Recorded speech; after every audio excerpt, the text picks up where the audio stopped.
un caza despega de una base en el Golfo Pérsico antes del amanecer. A miles de kilómetros, en algún punto del Pacífico Occidental, un grupo de combate con portaaviones cambia silenciosamente de posición. En una sala de mando en Europa, un oficial revisa un mapa donde aparecen marcadas rutas de suministro que ya no llegan con la misma regularidad que hace 2 años. Y en algún lugar del Mar Rojo, un buque comercial reduce su velocidad, esperando confirmación de que la ruta que va a tomar sigue siendo segura. Ninguna de estas escenas ocurre en el mismo país. Ninguna aparece en la misma noticia. Pero las 4 forman parte del mismo mapa, el de un país que, sin haber declarado formalmente una guerra mundial, mantiene fuerzas, buques, aviones y sistemas de vigilancia repartidos por varios escenarios al mismo tiempo. Eso nos lleva a una pregunta que pocas veces se formula con claridad. ¿En cuántos conflictos está realmente involucrado Estados Unidos ahora mismo, y puede sostenerlos todos a la vez? Si quieres entender lo que de verdad hay detrás de los titulares sueltos que vemos cada semana, suscríbete a Punto de Impacto, porque hoy vamos a poner encima de la mesa una pregunta bastante incómoda para cualquier gran potencia. Antes de contar nada, hay que aclarar algo importante: no todo despliegue militar estadounidense significa que el país esté en guerra. Existe una diferencia real entre librar un conflicto abierto, ejecutar una operación puntual, mantener presencia disuasoria, ofrecer apoyo indirecto mediante armamento o inteligencia, entrenar a fuerzas aliadas, o simplemente proteger rutas comerciales. Mezclar todas esas categorías en una sola idea de Estados Unidos está en guerra en todas partes sería impreciso, y también engañoso. Pero aquí aparece el verdadero problema. En 2026, por primera vez en muchos años, varias de esas categorías coinciden al mismo tiempo, en distintas regiones, y no siempre queda claro dónde termina una y empieza la siguiente. Y precisamente por eso, antes de sacar ninguna conclusión, conviene mirar cada escenario por separado. El escenario de combate directo más intenso en el que participan fuerzas estadounidenses en este momento es, sin discusión, el que se libra contra Irán. El conflicto se desencadenó el 28 de febrero de 2026, cuando Estados Unidos e Israel lanzaron ataques coordinados contra objetivos militares, de mando y nucleares iraníes, en una operación bautizada por Washington como Epic Fury. Entre los objetivos alcanzados en las primeras horas figuraron instalaciones del Cuerpo de la Guardia Revolucionaria, sistemas de defensa aérea, lanzaderas de misiles y drones, y bases aéreas. Según el propio mando militar estadounidense, la fase inicial de la campaña llegó a golpear varios miles de objetivos en apenas 10 días. Washington definió 3 objetivos declarados: reducir la capacidad iraní de fabricar y lanzar misiles balísticos, neutralizar su marina, y evitar que el país pudiera desarrollar un arma nuclear. Tras 38 días de combate de alta intensidad, ambas partes alcanzaron un alto el fuego a comienzos de abril, seguido de un memorando de entendimiento en junio orientado a reabrir el estrecho de Hormuz. Pero ese acuerdo se rompió en julio. Irán abrió fuego contra buques comerciales en aguas cercanas al estrecho, Estados Unidos respondió con nuevos ataques, y la Guardia Revolucionaria iraní afirmó haber golpeado decenas de instalaciones estadounidenses en la región. Desde entonces, Washington mantiene un bloqueo naval sobre los puertos iraníes, y a principios de agosto se llegó a anunciar y después cancelar una nueva ofensiva aérea de gran escala, mientras continúan las negociaciones sobre el control del estrecho de Hormuz. Aquí aparece la primera gran pregunta de fondo: ¿qué ocurre cuando una potencia intenta destruir las capacidades militares de un adversario sin verse arrastrada a una invasión terrestre? La respuesta, de momento, es una campaña que combina bombardeos de precisión, guerra electrónica, defensa antimisiles y un bloqueo naval prolongado, sin ocupación de territorio. Es una forma de guerra que busca resultados estratégicos sin asumir el coste, humano y político, de una guerra terrestre clásica. Y esto nos lleva directamente al segundo escenario, uno mucho más difícil de encajar en la etiqueta simple de guerra. Desde el inicio de la invasión rusa en 2022, Estados Unidos ha comprometido más de $67.000 millones en asistencia militar directa a Ucrania, entre armamento, munición y equipamiento. Pero ese ritmo ha cambiado de forma notable en 2026. Los desembolsos directos bajo el principal programa de ayuda, el USAID, cayeron más de la mitad este año respecto al promedio de 2025.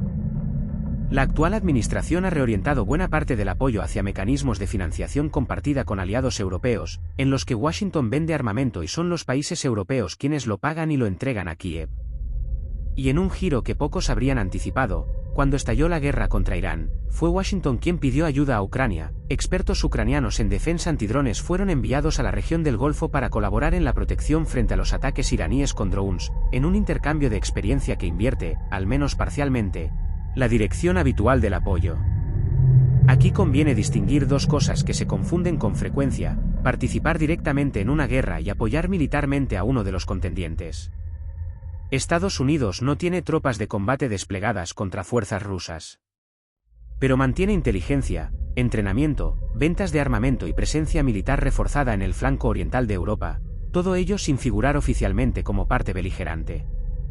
¿Puede una potencia librar, en la práctica, una guerra sin enviar oficialmente a su ejército al frente? Ucrania es, ahora mismo, el ejemplo más claro de esa zona gris. Pero reducir la presencia estadounidense en la región únicamente a la guerra contra Irán sería quedarse corto. En Irak, la huella militar estadounidense se ha reducido en los últimos años a una misión de entrenamiento, asesoramiento y apoyo contra el Estado Islámico, con menos de 2.500 efectivos permanentes. Aún así, esas bases han sido blanco recurrente de ataques de milicias vinculadas a Irán. En marzo de 2026, la base de Camp Victory en Bagdad fue incendiada, y otras instalaciones han sufrido ataques con drones. En Siria, la presencia estadounidense se ha reducido tras un repliegue de tropas de varias bases a comienzos de 2026, en el marco de la transición política del país, aunque continúan operaciones de apoyo desde territorio iraquí. En el Mar Rojo, la situación se ha vuelto más tensa en las últimas semanas. Los hutíes de Yemen, respaldados por Irán, declararon el 20 de julio un bloqueo naval contra Arabia Saudí, y desde entonces han atacado buques comerciales en el estrecho de Bab el-Mandeb, provocando las primeras víctimas mortales en esa ruta en más de un año. Fuerzas navales estadounidenses, junto a la misión europea Áspides, mantienen operaciones de protección del tráfico comercial en la zona. Durante el pico de tensión de la primavera de 2026, el despliegue estadounidense en la región llegó a superar los 50.000 efectivos, distribuidos entre Arabia Saudí, Bahrein, Irak, Siria, Jordania y Kuwait, combinando grupos de portaaviones, unidades de marines y medios aéreos. ¿Por qué mantiene Estados Unidos tropas en lugares donde oficialmente no libra una guerra convencional? Porque buena parte de lo que protege esa presencia no son territorios, sino rutas, corredores marítimos por los que circula una porción significativa del petróleo y el comercio mundial. Mientras todo esto ocurre en Oriente Medio y en Europa, en el otro extremo del mundo Washington sostiene una competencia estratégica de fondo mucho más silenciosa, pero no menos relevante, la que mantiene con China en el Indo-Pacífico. La Estrategia de Defensa Nacional publicada por el Pentágono a comienzos de 2026 designa explícitamente a China como el desafío que marca el ritmo de desarrollo de las Fuerzas Armadas estadounidenses, y ordena mantener una postura de disuasión a lo largo de la llamada Primera Cadena de Islas, que va desde Japón hasta Filipinas pasando por Taiwán. El mando Indo-Pacífico estadounidense cuenta, según cifras recientes, con cerca de 375.000 militares y civiles asignados a la región, con más de 50.000 desplegados en Japón, decenas de miles en Hawái y Corea del Sur, y varios miles más en Guam. A eso se suma un incremento reciente de la ayuda militar directa a Taiwán, que ha pasado de 300 a 1.000 millones de dólares anuales solo en programas de cooperación de seguridad, además de fondos adicionales para reposición de equipo. Pero aquí hay que ser precisos, no existe, a fecha de hoy, un conflicto abierto entre Estados Unidos y China. Lo que existe es una combinación de disuasión, preparación y competencia estratégica, con maniobras militares chinas cada vez más frecuentes alrededor de Taiwán y Filipinas, y una respuesta estadounidense basada en presencia naval, ejercicios conjuntos con aliados y refuerzo de capacidades. Y sí, mientras Washington concentra buena parte de su atención y sus recursos en Oriente Medio, ¿Pekín observa con calma cada movimiento? Esa es, precisamente, la pregunta que más preocupa a los analistas de defensa estadounidenses en este momento. Aquí llegamos a uno de los puntos más importantes de todo este mapa, y es el que menos aparece en los titulares. Una guerra moderna no se sostiene solo con aviones y misiles. Se sostiene con munición disponible, combustible, repuestos, capacidad de mantenimiento y, sobre todo, con una industria capaz de reponer lo que se gasta al mismo ritmo, o más rápido, de lo que se consume. Y aquí es donde el conflicto con Irán ha funcionado como una prueba de estrés en tiempo real para el arsenal estadounidense. Según análisis de varios centros de estudios de defensa, la campaña ha consumido una parte significativa de las reservas de armamento de precisión de largo alcance, misiles Tomahawk, misiles de precisión terrestre PRSM, e interceptores de los sistemas Patriot y THAAD, además de misiles antiaéreos navales como el SM-3 y el SM-6. El propio ejército estadounidense reconoció a comienzos de 2026 que, pese al objetivo de producir 100.000 proyectiles de artillería al mes, la producción real rondaba apenas los 36.000. Y los tiempos de fabricación de algunos misiles avanzados se sitúan, según datos del Pentágono, entre 25 y más de 50 meses. Aquí aparece la pregunta que de verdad importa: ¿puede Estados Unidos disparar más rápido de lo que su industria es capaz de reponer? La respuesta oficial, repetida por la Casa Blanca, es que el país conserva más munición que cualquier otro del mundo y que la producción está aumentando a un ritmo histórico. Y es cierto que se han firmado nuevos contratos plurianuales con grandes fabricantes de defensa y que la producción de materiales estratégicos, como las tierras raras, se ha multiplicado en los últimos años. Pero varios análisis independientes matizan ese optimismo, coinciden en que las reservas actuales bastan para sostener la actual campaña contra Irán, pero advierten de que un conflicto de mayor intensidad y duración, especialmente frente a una potencia como China, expondría con mucha más claridad los límites de esa capacidad industrial. Incluso la mayor potencia militar del planeta tiene recursos finitos. La pregunta no es si Estados Unidos puede ganar una batalla puntual. Es cuánto tiempo tardaría en reponer lo que ha gastado si esa batalla se repitiera varias veces seguidas. El desgaste acumulado. Ese desgaste no se mide solo en misiles. Se mide también en el ritmo de rotación de unidades, en la disponibilidad real de aeronaves tras meses de operaciones continuas, y en el desgaste del personal desplegado de forma simultánea en varios teatros. Las cifras concretas sobre cuánta munición exacta se ha consumido, o cuánto tiempo se necesitaría para reponerla por completo, varían según la fuente. El Pentágono tiende a subrayar la capacidad disponible y el ritmo de producción. Algunos centros de análisis independientes, en cambio, insisten en que los plazos de fabricación de los sistemas más avanzados siguen siendo demasiado largos para una guerra prolongada contra un rival de gran tamaño. Ninguna de esas dos versiones debe tomarse como el dato definitivo, ambas reflejan partes reales de una misma discusión, todavía abierta, sobre la preparación industrial del país. Lo que sí parece más claro es otra cosa: ganar una batalla, o incluso una campaña completa, no es lo mismo que sostener una guerra que se prolongue durante años frente a un adversario con capacidad industrial propia. ¿Qué ocurre cuando una potencia puede ganar un enfrentamiento puntual, pero necesita meses, o incluso años, para reponer completamente lo que ha gastado en él? Y mientras todo esto ocurre, la propia naturaleza de la guerra sigue cambiando a toda velocidad. Los conflictos de Ucrania y de Oriente Medio están mostrando, casi en tiempo real, algunas de las tendencias que probablemente definirán los próximos enfrentamientos: enjambres de drones baratos capaces de saturar sistemas de defensa mucho más caros, un uso cada vez más intenso de la guerra electrónica para cegar sensores y comunicaciones, dependencia creciente de satélites e inteligencia artificial para procesar información en tiempo real, y ataques de precisión que ya no requieren necesariamente un avión tripulado sobrevolando el objetivo. Incluso se ha informado de que, durante la guerra contra Irán, Teherán llegó a emplear capacidad satelital china para vigilar instalaciones estadounidenses en la región, un detalle que ilustra hasta qué punto la información, y no solo el armamento, se ha convertido en un recurso de guerra en sí mismo. ¿Está cambiando la naturaleza de la guerra más rápido de lo que los ejércitos, incluido el estadounidense, son capaces de adaptarse a ella? Es una pregunta que empieza a inquietar tanto en Washington como en los cuarteles generales de sus principales rivales. ¿Puede Estados Unidos luchar en varios frentes a la vez? Y así llegamos al verdadero núcleo de este documental.